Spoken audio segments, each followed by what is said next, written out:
So guys, the Star Wars Bit Reactor strategy game gets revealed next week at Star Wars Celebration, which is incredibly exciting. I'm going to be there at the panel hopefully, but certainly I will be at the event. And so today I want to talk about my 5 biggest hopes for this game before we know pretty much anything about it. And like I said, I will be hopefully at the panel next week. And once I'm back from Japan especially, I'll be making tons of content about it. So if you want to stay fully up to date with this game, be sure to subscribe to the channel if you haven't done so already. But jumping straight into it, these 5 things that I want to see aren't particularly outlandish, but the first thing I really want to see is an interesting single player story. Pretty much every Star Wars game these days is single player and has some kind of story to it, and I imagine this will absolutely be no different. But as a huge fan of the Star Wars stories and always getting more and seeing how the galaxy evolves or gets added to, I think there's a really interesting opportunity for this game to tell a really interesting story. So I'm really hoping that's a big part of this game. The next thing I want to see absolutely is a multiplayer. Multiplayer Star Wars games are pretty much cursed, and I've got a video touching on the curse of mobile Star Wars games coming up at some point soon as well. But I just really want to have a multiplayer game that is getting content for hopefully the next few years, to give us Star Wars fans something really exciting to play and look forward to every couple of weeks or months with big and exciting content. And that leads me on to point number 3, which is just a long post-launch service. Battlefront 2 went on for 2.5 years, but could have easily gone on for so much longer, given that it focused on the entire Star Wars saga rather than a very focused point. Star Wars Squadrons had a really exciting opportunity to really tell a lot more stories and just add more content from the Galactic Civil War.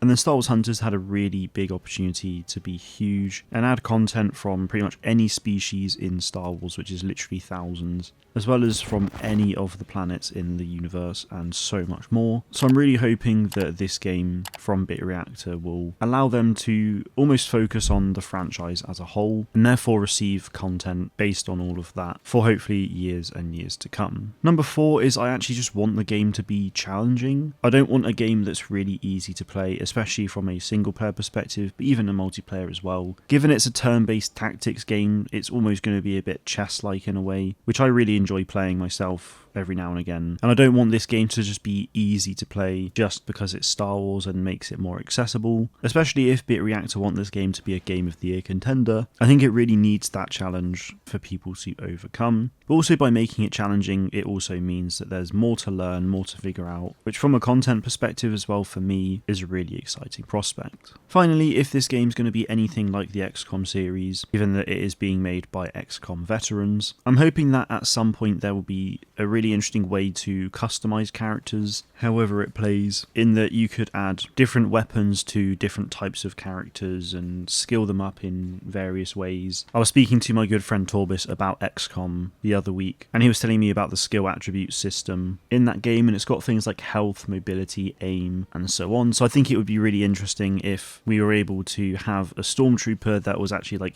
really good at aiming, or maybe if you can give characters different weapons, you maybe give a stormtrooper a bowcaster who's terrible at aiming, but maybe because of the high impact of the bowcaster or maybe the explosiveness of it, you still land some damage somewhere. I don't really know. It just sounds like there could be a lot of really interesting potential from that perspective, which I think in a Star Wars game is a really interesting and exciting prospect. But they are my 5 main hopes going into the reveal for this game. Like I said, the game gets revealed next week, and I'll be making tons of content on it over the next few months, and hopefully years to come, so make sure you are subscribed to the channel. That is it from me though. Thank you very much for watching. May the Force be with you always.